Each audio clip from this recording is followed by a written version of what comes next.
Eternal pneumonia. How well can we survive in CK2 when all of our characters have pneumonia permanently? Why? Because I got pneumonia. I'm going to turn off all of the DLC for the pure free-to-play CK2 experience. Wow, that didn't go very well. Let's try again. This time we'll change the rules, and all of the characters will start with pneumonia, and if they get over it, fair dues. For this campaign, I'm gonna turn the DLC back on. Let's go.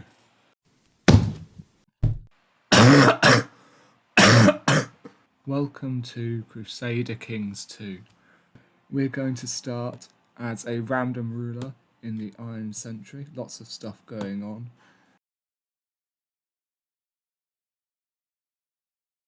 Okay. Oh wow, got the whole of England. Okay, the basic goal here in Crusader Kings 2 is to win crusades, because if you win crusades, you get basically infinite money, prestige, and piety. You get infinite of all of the strategy resources in this grand strategy game, essentially, because all of the other rulers put so much in the war chest that if you can just completely win the crusade, you're absolutely sorted for anything else you want to do in the game. Now, a crusade isn't going to happen for probably the first couple of generations here. So what we're initially doing is going to set up. So let's get into it. I'm not going to modify the King of England at all. I'm going to have to turn Iron Man off in order to use the console and give this guy pneumonia. Now, you may be wondering, why have I chosen CK2 as the game to play while convalescent, while recovering? And the answer is that I know Crusader Kings 2 quite well, and therefore it shouldn't be too much of a problem to do well. I did do a test game of CK2 in general, and that went quite well. So this game should go alright overall. Right, turn car info back off. I don't want to see lots of secret information. So, King of England gets pneumonia. He's 43. Pneumonia is -4 health, which is 80% of the health of a normal man. Therefore, our character may instantly die. We have elective succession as well, so we need to make sure that our house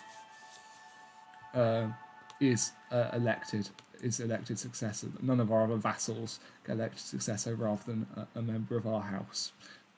Because in CK2, if your heir is of a different dynasty, you lose the game. And the way you actually score points, at the end of the game it comes up with points, is for your dynasty to be have been as powerful as possible throughout history. So you want to seed your dynasty all over the place and get lots of land and things. Right, so some basic setup to do. We need to choose a focus. We could choose something for our health, which I think is probably a good idea. I wouldn't do that with every character, but given we're already fairly old, we could do that as something like theology or family. We don't actually have any children of our own, so family is probably quite good, and we are mostly a diplomacy character already. I'll keep the vassals on side. Let's go for that. Let's go for family focus. Now there's an ambition as well. You just get little rewards if you can make these things happen. We're not going to be able to accomplish that. You might manage that with a crusade, but even then you're probably only get a couple of artifacts. Same with Exalted Among Men. 5,000 prestige is quite difficult. We might manage 2,000 if we can do some holy wars, but we're already 43 Catholics, so Paragon of Virtue is not going to happen either. Let's just stick with the basic get married. And let's find. Oh god, that's not very good. And we're not going to worry about big strategic alliances here initially. we're just going to make this fairly easy. Load filter. This is just a filter set up for eligible women. We're just going to find a woman of fairly noble birth. We're a king, so it can't be. Can't afford for it to be too embarrassing. The reason I'm looking for someone with high stewardship is that you'll see here you have your state skills as far as your personal skills. You get half the skill of your spouse added to your state skills, and also half the skill of your counsellor in that area. So you have your council over here, which is normally made up of vassals. Your vassals like being on here. You get an opinion bonus for them for being on the council, so it's a good way to keep them on side. And also, you hopefully have some powerful people under you. But occasionally you'll have just sort of a random courtier on there because they're quite skilled, and you might determine that's worth it versus pleasing a vassal. There don't appear to be very many of noble birth available with high stewardship, but we actually have enough stewardship here to manage the 4 provinces we hold personally already. So maybe that's not the highest priority, and we should go for say diplomacy instead. And there we are. We have a quick, diligent, honest. They're cynical, but this is a good, highly skilled woman who will help manage the realm in actually many different areas. So yes, I'm glad I went off stewardship there.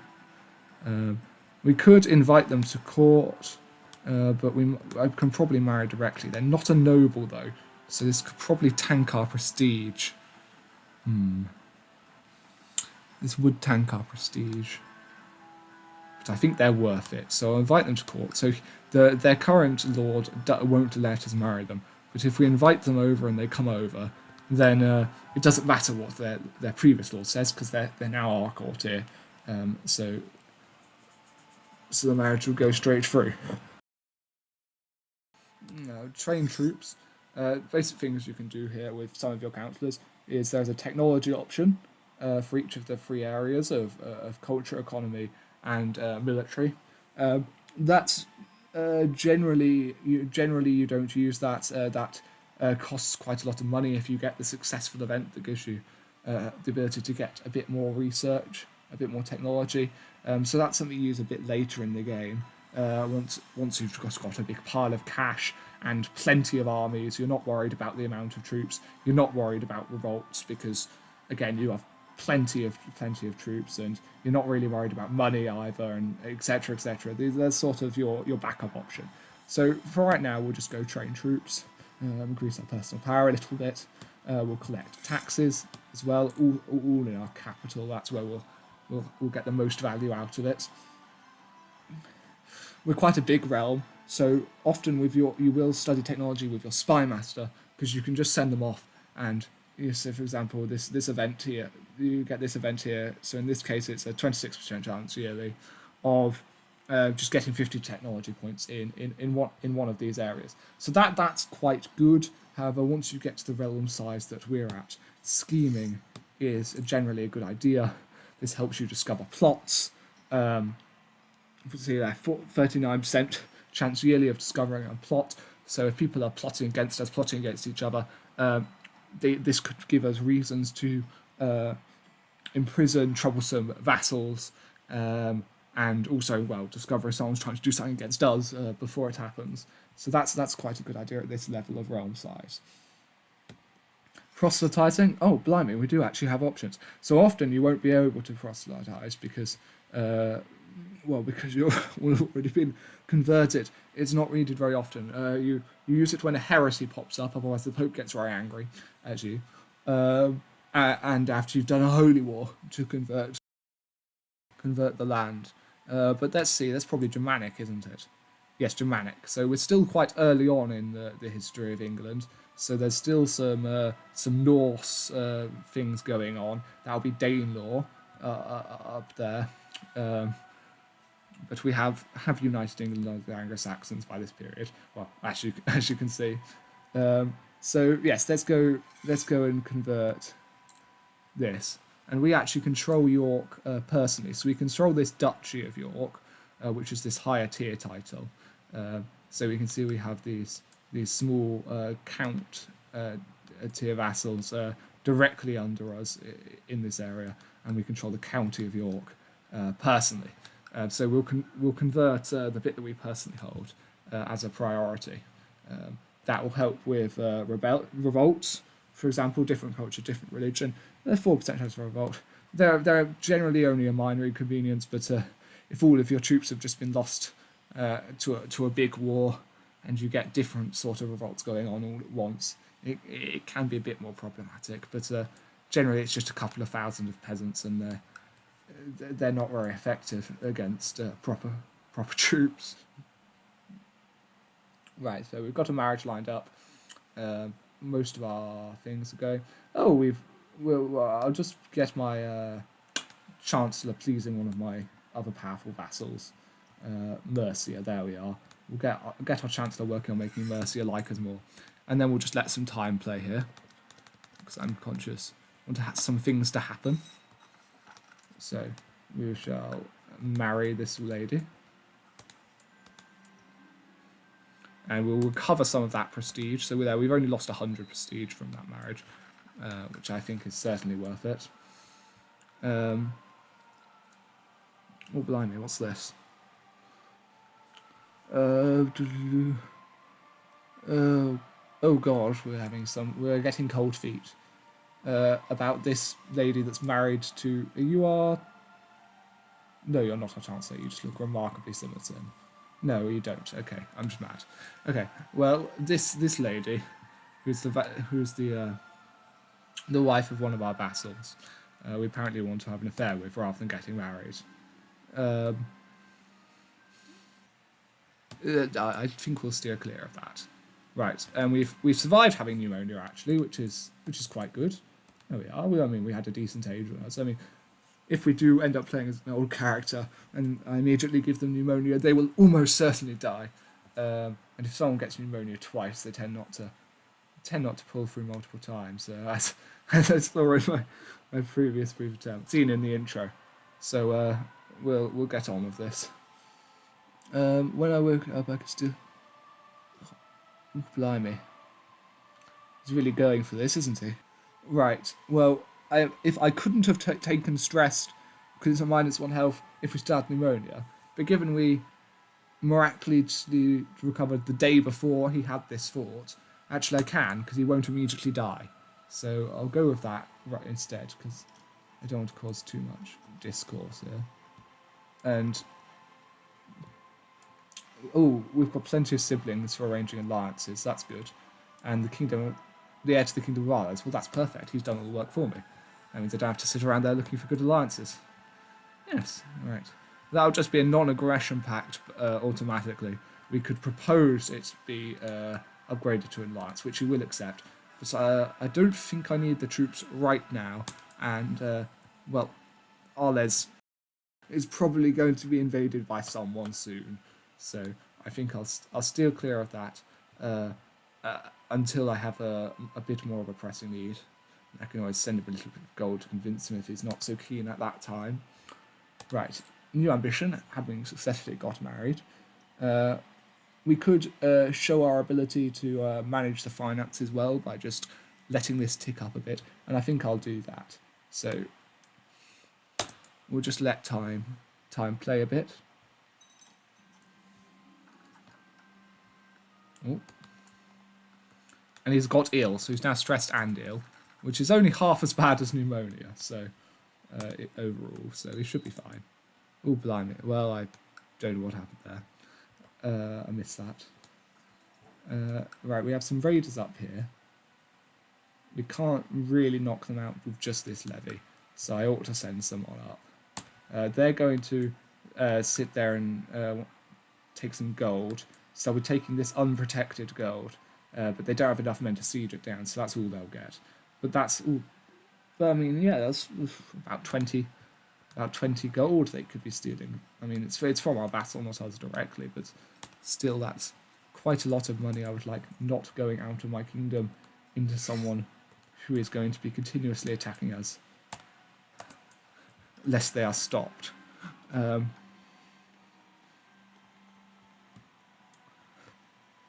blimey. This is...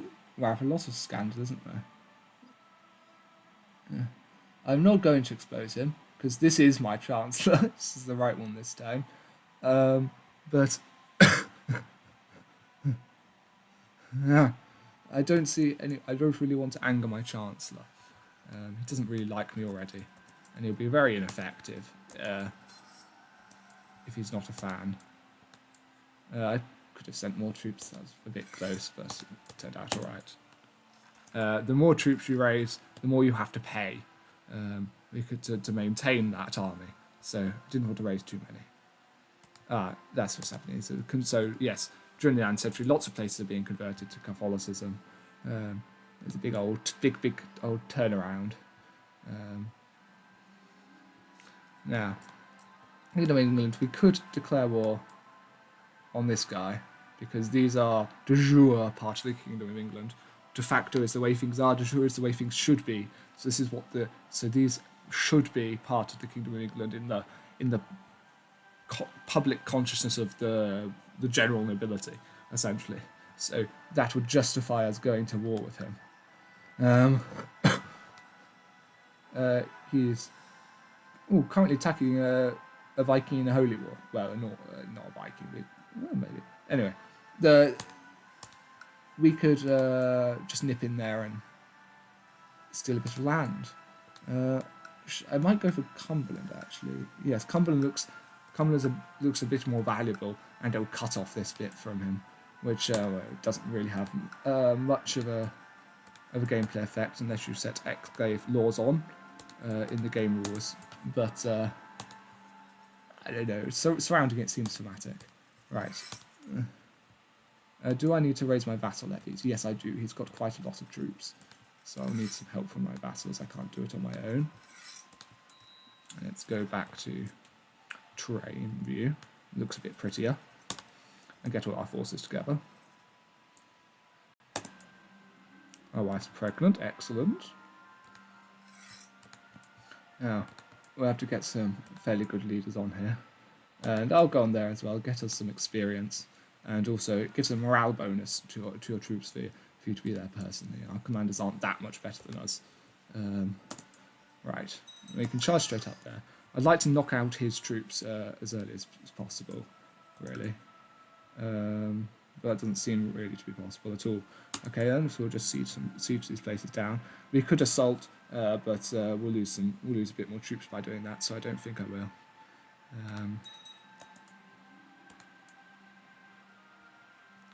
Damn. Is that a rebellion? That looks like a rebellion. Yes, so he's having a revolt, which means our war has ended, because we were declaring war on him to take this land, but this is no longer his land, so that doesn't make any sense anymore. So we've got to declare war on these people. Now that's quite good, actually, because if we declare war on these people, they'll lose this land, they'll become weaker, so they'll lose the revolt, at which point we'll have a truce with them, and then they've lost the revolt, so they disappear, rather than a truce with him. So we might actually be able to get 2 wars out of this rather than 1 before we have a truce in place. And this person wants us to lower the taxes, but our diplomacy skill, helped out by that family focus, means we don't have to lose any money, which is lovely. It's good to have money. Right, let's just finish this guy off as well. We could do a holy war and take all of it, but that seems unnecessary. You could call in Norse vassals, which, yes, there are some. Well, it's this other guy who's currently fighting, but mostly because if he loses this revolt, I'm going to get that anyway. So I don't really need to do a holy war. The other aspect of that is if I do a holy war, these vassals get removed and I get them directly because they're not my religion. Whereas if I did a de jure, I'd probably just vassalize them. So actually, let's go for a holy war. Why not? We have plenty of troops. No one's really a threat to us on this island at the moment. We're in a nice, strong position. And just make sure I control click there, so I don't raise any troops here where those hostile forces could take them straight away. And I'll just get everyone to pile straight on in. Well, yes. Yes, I mean, we've got a family focus. Let's act this out and be good about family. Keeping together. Right. Again, form up our armies. And we'll get on there. Rather than sitting here sieging, I'm actually just going to take out his army as early as possible. That's classic English style, not waiting for the rest of my reinforcements as well. Battle of 1066. The King of England didn't wait for all his reinforcements before he fought William of Normandy, which, to be fair, it looked before the battle as though he was going to win quite handily, so it didn't seem to need to, just as I did there. But maybe that will come and bite me later, as it did them then. Yeah, and we have a son, which is excellent because that should become, well, that could become our heir. But of course, it's elective, so it's not automatic that our son will become our heir, which is quite inconvenient. We could try changing that, but we have to rule for it takes 10 years, which we have done. We have to be at peace, and every count or higher has to like us. So all of our vassals have to like us, essentially, apart from little people in baronies here. So basically, they have a lot less AI and things as well. This is sort of just detail. But so essentially, all of our vassals have to like us for us to change it so that our son automatically inherits, which would be quite beneficial.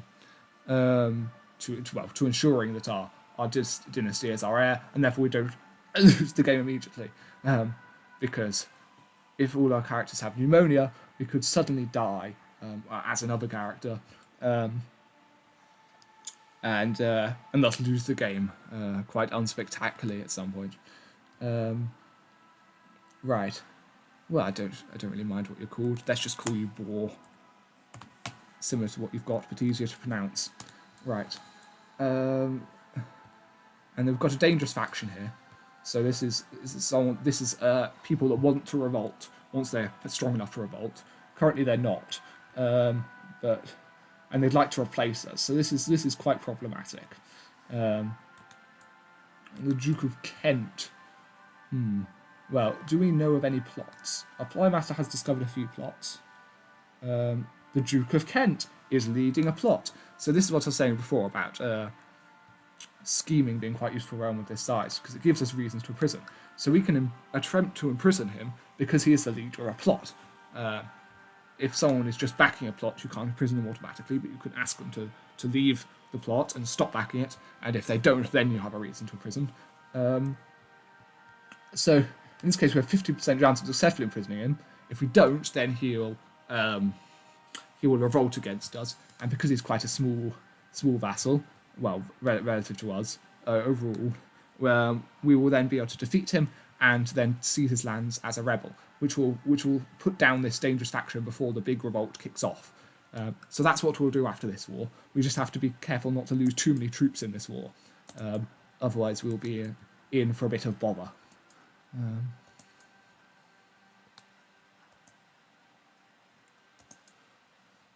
Right.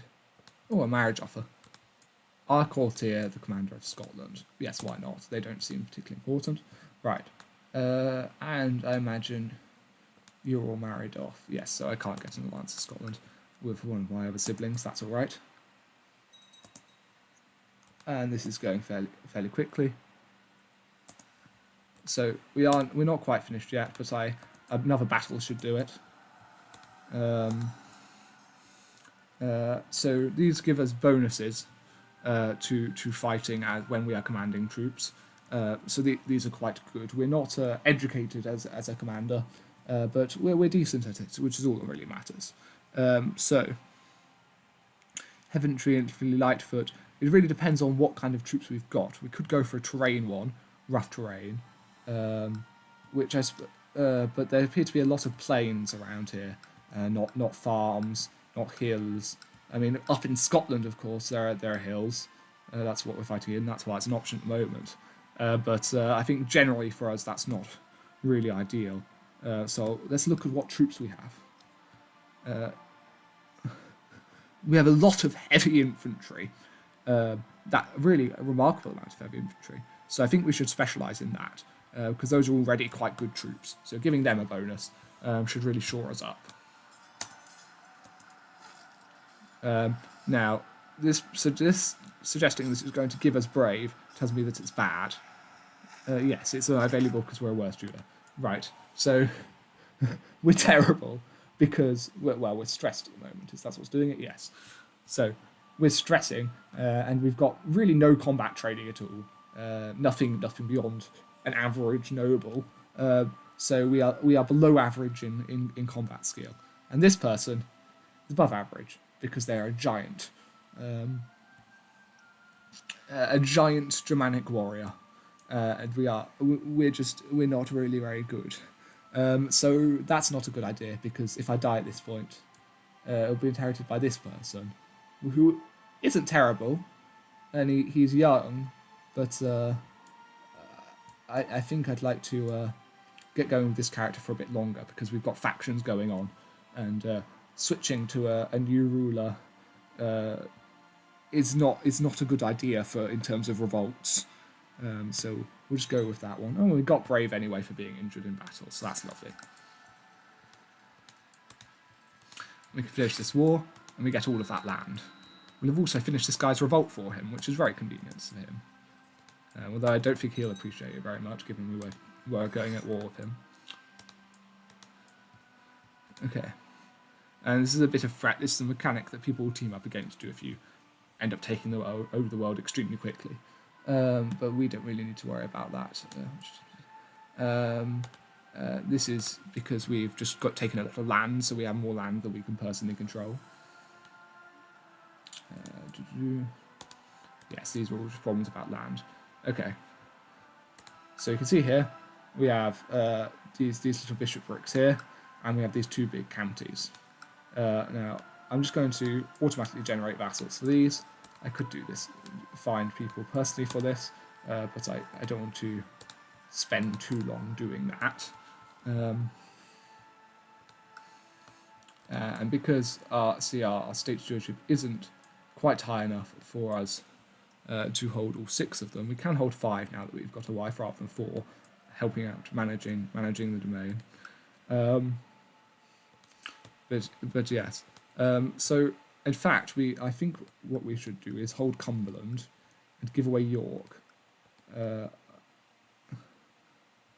Cumbria, because we could hold both of these.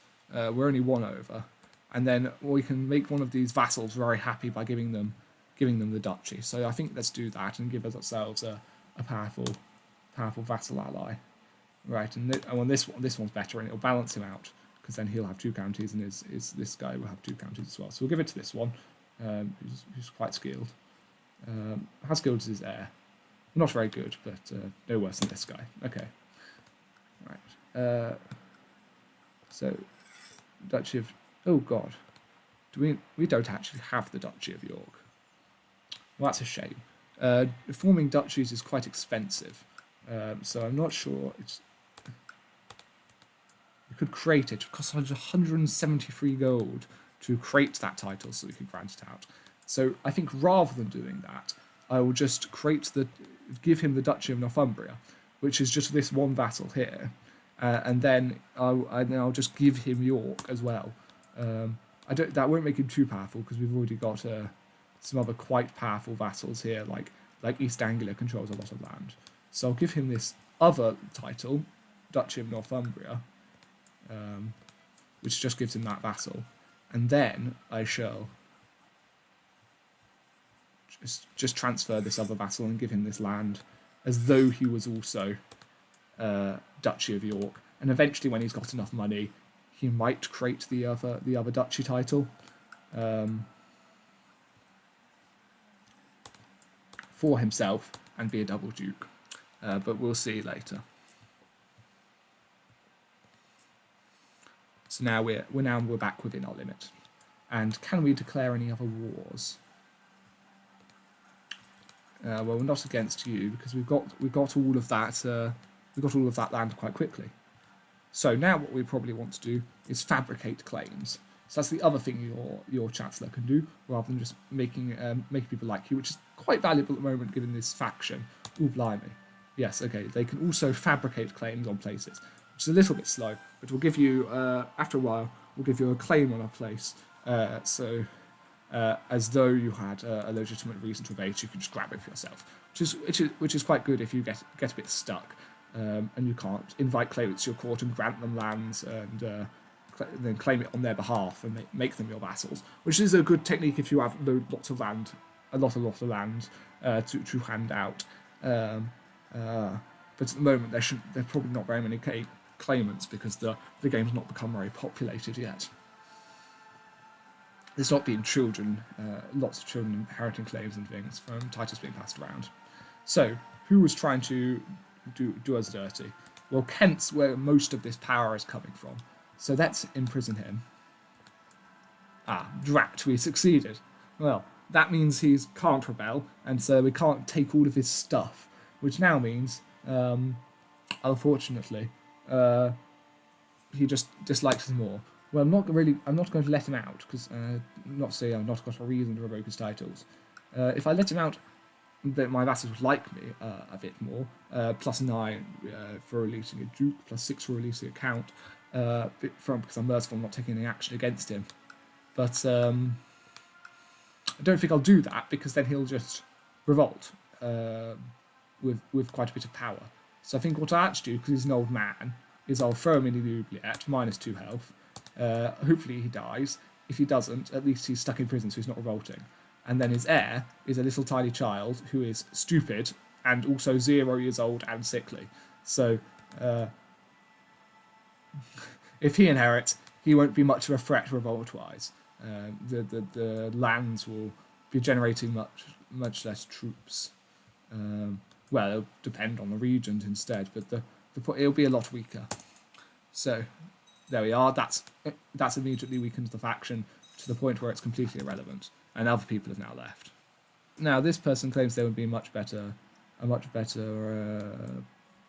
court chaplain, and they're absolutely right. They're much better, and this other guy's not high rank or anything. I have no particular reason to make him like me. So yes, you shall be my new court chaplain, and I will. I'll go and proselytize up there. Try and convert those areas so they're a bit less revolty. That's good. Right, yes, we do have quite a few siblings. We can go to our family and just like a tree and just check that they're all married off. It did appear that he's not, and he's not. So we do have two younger half-brothers who we could marry off for alliances. They are, however, currently our heirs because, well, they're reasonably skilled. So Egmund, I think I'll keep around. War's not interesting yet, and it doesn't have to be our son that inherits. Our half brother will do. It's still our dynasty. But Edred, I should like to marry off for an alliance at some point. Francia, perhaps we could get an alliance with Francia. That's 8,000 troops. That'd be devastating. But again, most people here are really quite small armies compared to ours, so it should be all right. Now here there's an Orkneyan revolt, but I can't declare a holy war on them. They're Germanic. That's why I'm thinking it, because they're a bit far away. We don't share a border with them, and unfortunately that sea border is not sufficient. They're 2 tiles away. So we'd have to have something else to get to them. We'd have to go through Scotland. And we've got no reason to take Scotland. But, as I say, this fabricate claim option is now available. Actually, should I go down? Actually, I could go down in skill to give it to a higher rank vassal. But actually, this one likes us because he's the one we just created in Northumbria. This one's actually really quite bad. So I'll give it to my son. Well, my half brother, sorry, my heir. And get him fabricating claims. This won't give us much land, but I think I'll just go through the middle to get us exposure to these different kingdoms. So we'll go for Strathern, this little random tribe in the middle of Scotland. Oh God! Now our wife's doing the same thing, saying they're better at being a chancellor than this other person. Having a woman chancellor would be very scandalous if we look at. Oh no, it wouldn't. Normally, there's a scandalous chancellor thing that gives you minus 20 points, but apparently in the Anglo-Saxon.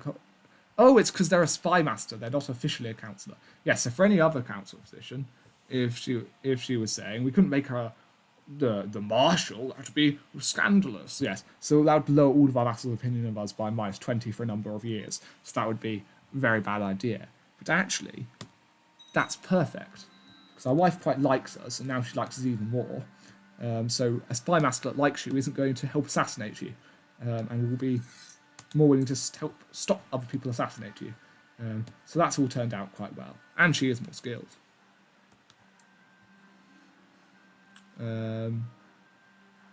Sure, we'll take the gold rather than prestige. It's a bit more useful to us at the moment. Otherwise, pregnant again. Brilliant. We might be able to get a quick child, which will be brilliant, because that's just plus 3 base skill to everything, which is really very good.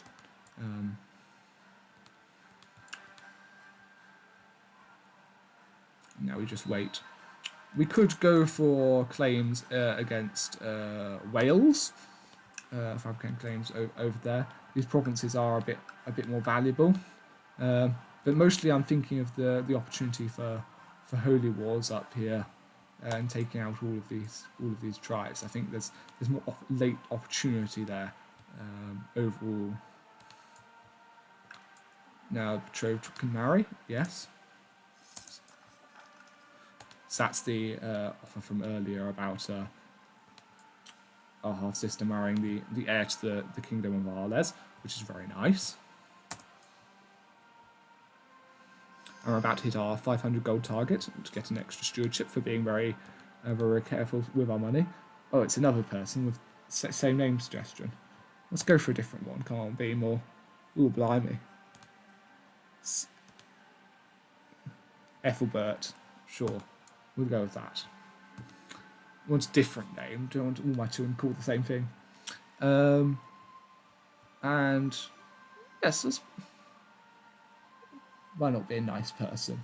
We seem to be a fairly nice person. Well, it's nothing to suggest we're not. Let's be kind. We've fulfilled our mission to amass wealth there, which is very good. So we've got to pick a different one. We could go for Paragon of Virtue. I mean, they'll be quite difficult, but you know, let's dream a little bit. We can make a friend. We have the diplomacy focus. Yes, why not? That'll make people like us more. Let's go for that. Make a friend. Hopefully we'll get some events to help us out with that a bit as well. And we've got ill again, and we're still stressed. So we're coming up on 50. We've got minus 2 health. That's not very good. We could try and sway someone. Oh, we'll stop being ill. Blimey, this is going remarkably well. Mercia is a small child. A small daughter. Ooh, that's a good opportunity though. So because there are a woman, we may be able to get a marriage. Yes, with Boer, he's the right age, our first son, a non-matrilineal marriage. So they'd like a matrilineal marriage because that would mean that the children would be born of the mother's dynasty, which means their heir would be of their dynasty when these people have children. Because this is not elective, this is Gabacon really split amongst the children. However, because the norm is not matrilineal, we can get away with suggesting otherwise, which means actually our dynasty will take this duchy in the next generation. So and then keep it after that, presumably. So this is very good as an early thing. It will mean we end up with a vassal with some claims on our titles, but it's an extra generation removed by doing it now. It will be our son's son who ends up with land in our kingdom, not just our son directly. So that's less of a revolt risk in terms of claims against whoever inherits from us. Right, we've got plenty of money now. So rather than just letting things run past us, let's build some things. We could go for... We can't really go... Well, we can't go for Castle Town. We've not got the technology. That's more tax income. Castle Walls we also can't go for. And we haven't really got any technology to help out with that. So that's something that will come later. We'll wait for that. So instead, let's go for a keep. That'll give us an extra 10% on each, or something that gives us heavy infantry. Yes, let's go for barracks. They give us heavy infantry, which we're very good at. So that seems like a good idea to me. And let's go. We can go with one of those in all 3 of these counties. Now, one thing, I don't have the money. I want to keep a nest egg. That's one reason. But also, I might lose these. So that's why I'm not putting them. Putting upgrades up in these counties. These are a bit more disposable for me. So I'll keep them for extra troops and tax income for now.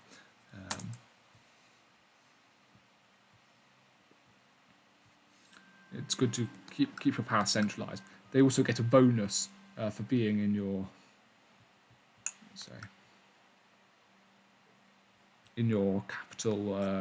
capital duchy, but actually they're not. Neither of them are. So never mind. That doesn't apply.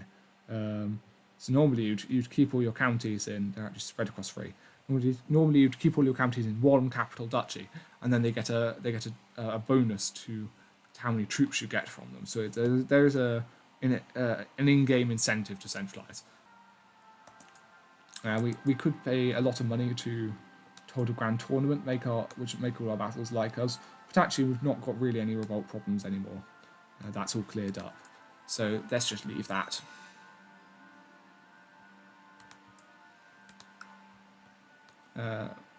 Sussex has died, so actually this man's just inherited some more land, become a little bit more powerful. Luckily, he's still in prison. And there we are. That's the peasant revolt sort of problem I was talking about. But we've made him a powerful enough vassal that he can deal with this on his own, which is good. So we'll just leave him to that. We would get an opinion bonus with him if we went and sorted it. But he's probably going to sort it quite fast, so I'm not sure we'll be able to get up there in time. So it'll probably just be a bit of a waste of money. So we could either make people a bit happy by giving them rights to shipwrecks here. Well, I suppose it's the English Channel. There's lots of shipwrecks there. Or we could take the money. And I think actually I'll take the money because these people's opinion doesn't really have much of an impact. Right, and with the birth of our 3rd child there. Oh, blimey, she's got quick. Right, well, we can't actually use that because they're a daughter, so they can't be our heir, which is a shame. We could marry them off to one of our vassals to make them a little bit more competent. Perhaps one of our weaker vassals to help balance things out a bit more, and to get an alliance with them. So we could go for a stronger vassal, a non-aggression pact. Sorry. So we could use it for that reason to get a strong vassal, even stronger, and with a non-aggression pact between us, which could turn out quite well. But yes, and our heir seems fairly secure.